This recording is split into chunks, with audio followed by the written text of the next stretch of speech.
অকাল বৃষ্টিতেই ঘাটালের কৃষকদের মাথায় আকাশ ভেঙে পড়ল।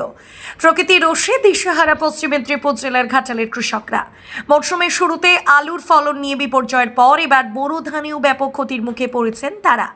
গত কয়েকদিনের একটানা অকাল বৃষ্টিতে ঘাটালের সুখচন্দ্রপুর, আরগোড়া এবং রঘুনাথপুর সহ বিস্তীর্ণ এলাকার কৃষিজমি এখন জলের তলায়। বিঘার পর বিঘা জমির ধান জলের নিচে তলিয়ে যাওয়ায় ফসল ঘরে তোলা নিয়ে চরম অনিশ্চয়তা তৈরি হয়েছে।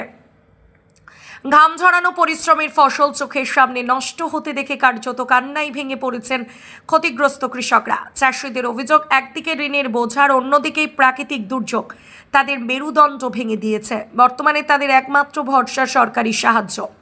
সুখচন্দ্রপুর ও সংলগ্ন এলাকার কৃষকদের আক্ষেপ, সরকার যদি দ্রুত তদন্ত করে তাদের এই দুরবস্থার কথা বিবেচনা করে আর্থিক সাহায্যের হাত বাড়িয়ে দেয়, তবেই হয়তো তারা এই চরম বিপদ থেকে রক্ষা পেতে পারেন। নচেত আগামী দিনে সংসার চালানো এবং পরবর্তী চাষের খরচ জোগানো তাদের পক্ষে অসম্ভব হয়ে দাঁড়াবে। এখন প্রশাসনের সদর্থক ভূমিকার দিকেই চাতক পাখির মতো তাকিয়ে আছেন শত শত অন্নদাতা।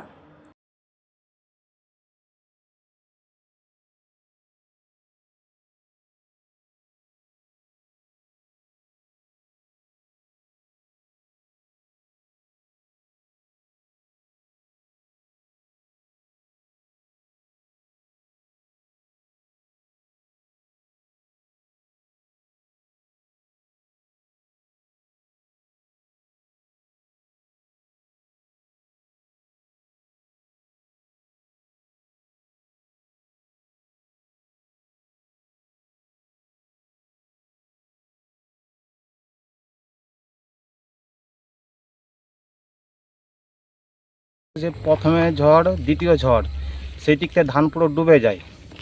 এই জলটা সে খলিশ্রেণীর মাঠ দিয়ে যতটা বেরানার বেরিয়েছে, বাকিটা আমাদের ডুবাপোল থেকে শীতলপুর পর্যন্ত ওইদিকে খালটা বিশাল সরু। গোটা দন্দিপুর, শামসুন্দরপুর মাঠের জল এই খালে এসে পড়তে জলটা নদী দিয়ে না বাইপাস হয়ে না বেরাতে পেরে জলটা পোল দিয়ে এইদিকে এসে আমার ধানগুলো সব এরকম করে ডুবে গেছে। প্রায় 14-15 বিঘা জমি, সবাইকে এইভাবে ধান তুলতে হচ্ছে। আলুর পর ধানের এই হয়নি যে সব 200 টাকা প্যাকেট, 150 টাকা প্যাকেট যে যাকে পেরেছে বিক্রি করেছে।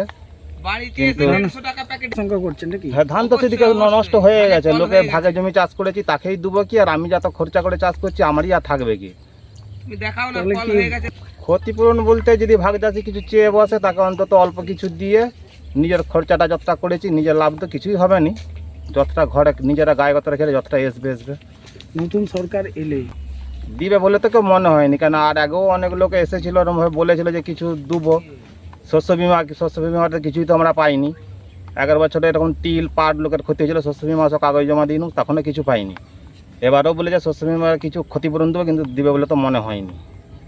ভোট তো দিয়েছি, কিন্তু ভোট কি আশা করে দিয়েছেন? আশা করে দিয়েছি যে আমাদের এরকম চাষের উপরে যা ক্ষতি হচ্ছে, যদি কিছুটা দিত, লোক কিছু না কিছু একটা পেতো আর কি। যত টাকা খরচা হচ্ছে কিছুটা যদি উঠে আসতো ক্ষতিপূরণ, তাহলে ভালো হতো, কিন্তু কেউ দিবে বলে মনে হয়নি।